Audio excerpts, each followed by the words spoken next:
Are Jennifer's Blowies the best? Are Jennifer's Blowies the best? By Noel Long.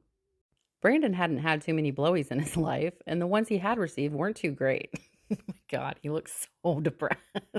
Christine had given him one on his 21st birthday, but it was all teeth and not much else.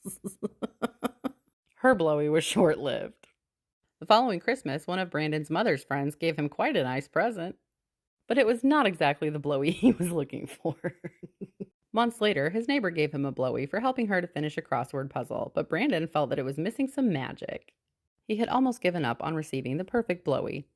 Brandon half considered paying for a professional to give him an exceptional one. But he had a change of heart when he shared his dilemma with an old school friend named Michael. Michael, you're in a book now too. Michael was by now married with years and had all but forgotten what having a blowy was like. He hadn't had one since college. Michael recommended Jennifer to Brandon. Apparently, she was the go-to woman for getting one of the best blowies out there.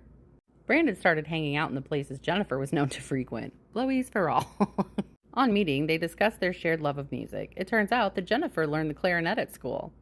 The following evening, she invited Brandon around to her house. Jennifer had the painters in, so Brandon would have to slip through her back door if he wanted to get a blowy. Jennifer was able to offer him all sorts of blowies, with each type having its own impressive qualities. It turned out that she was quite a slurper, but that didn't put Brandon off of her. Her eye contact was impeccable. Jennifer's small throat, however, was nearly the death of her when she started choking on meat. Unfortunately, she spat out more than she swallowed that evening.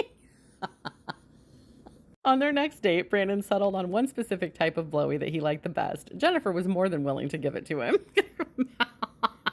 She just had to go down further than she normally would for that particular blowy. At work, Brandon often found himself thinking about Jennifer. More section, please. Everything reminds me of her. With each visit he made to Jennifer's house, Brandon felt that he got deeper inside her head.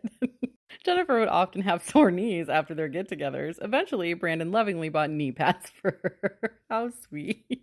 That summer, they decided to buy a nice big home in the countryside together. And there was literally no end to the amazing blowies. Brandon had to agree with Michael. Jennifer's blowies were the best. The end.